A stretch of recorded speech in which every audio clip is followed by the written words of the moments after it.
Goeiemôre my boetie en sissa, wees gegroet in die wonderlike naam van Jesus op hierdie geseënde maandagoggend. En wat 'n voorreg is dit vir my om hierdie week saam met julle te kan begin met 'n gebed. Ek glo julle het 'n wonderlike naweek gehad, 'n goeie nagrus.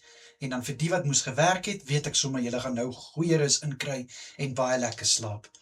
Kom ons bid. Vader, wat 'n voorreg is dit om na U toe te kan kom vanoggend in U lieflike naam. Baie dankie Here Jesus, dat U vir ons beskerm het hierdie naweek. Dankie liewe Here vir die wat kon rus inkry en baie dankie vir U hand oor elke een wat gewerk het. Liewe Here, dankie dat U ons deur die nag gedra het laasnag en dankie dat ons gespaar is om hierdie nuwe dag te betree. Vader, ek bid vir my boetie en sissa, ek bid vir hulle wat by die werk is. Here, mag hulle gevul wees met goeie moed vir hierdie dag wat voor lê. Ek bid, liewe Here, dat hulle sal positiwiteit hê, wat enige negatiewe gedagtes of negatiewe gevoelens sal oorheers. Ek bid dat die teenwoordigheid elke vertrek sal vul waar hulle self bevind, of dit nou in 'n workshop is, of in 'n kantoor is. Liewe Here, bid ek, dat hulle U sal ervaar daar waar hulle werk, in Jesus naam. Mag hulle sukses behaal deur hierdie dag. Ek bid in Jesus naam vir wysheid en vir insig by hulle werk, in Jesus naam. Raak hulle hande aan, raak hulle vermoë aan, om net hulle beste te kan doen en gee, in Jesus Christus naam. Vader, ek bid ook so vanoggend vir my boetie en sissa by die huis. Liewe Here, dit wat hulle hande vind om te doen, mag dit geseënd wees. Mag hulle 'n verskil kan maak in die mense se lewens rondom hulle en ook in hulle eie lewe. Ek bid in Jesus naam, Here, dat hulle sal weet, dit wat hulle doen hulle met 'n hart vir U. Ek bid in Jesus naam, wat daar ook al is wat hulle wil negatief beïnvloed, bind ek nou in Jesus Christus naam en ek spreek lewe oor dit wat hulle gaan doen in Jesus naam. Laat hulle identiteit gefestig is in Jesus Christus.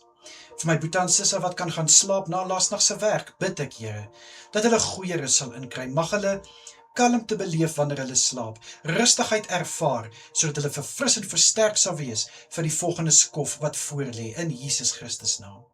Vader, ek bid weer eens vir elke boetie en sissa wat hierdie week hulle verjaarsdag vier. Liewe Here, ek bid, mag dit 'n spesiale dag wees, mag hulle dag net ekstra spesiaal gemaak word, en dankie dat U hulle deur nog 'n jaar gedra het. Ek bid vir die volgende jaar wat voor lê, dat daar geen uitsondering sal wees in seëninge nie, Here, maar dat hulle seëninge in oorvloed sal ervaar. Ek bid vir U goedheid en guns op hulle lewe, en mag hulle deurbrake ervaar, mag hulle drome waarkom, en ek bid vir die regte deure om oopgemaak te word in Jesus naam. En so, Vader, bid ek ook vir elke huwelik, wat hulle huweliksherdenking vier. Liewe Here, mag hulle hierdie dag opnuut besef wat die rede is, hoekom hulle nou nog saam is, en U loof en prys, want ek weet, Vader, as U nie die rots is waarop hulle huwelik gebou is nie, dan weet ek nie hoe dit staande sou bly nie. En Here, ek loof en prys U saam met elke boetie en sissa wat kan getuig van U guns op hulle huwelik.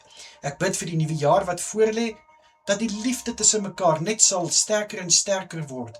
Liewe Here, die eenheid, die respek, die omgee, die kommunikasie, dat dit van krag tot krag sal gaan in Jesus Christus naam. Vader, sal U asseblief elke boetie en sissa beskerm deur hierdie dag, en ek bid dat U elkeen sal veilig hou waar hulle self bevind. Asseblief, liewe Here, dit bid ek alles gelowiglik in die kosbare naam van Koning Jesus. Amen en amen. My boetie en sissa, julle moet 'n wonderlike dag verder hê. Kyk asseblief mooi na julleself, en natuurlik is dit die Here se wil is, bid ek vanaand weer vir ons. Tot dan, mooi bly almal, totsiens.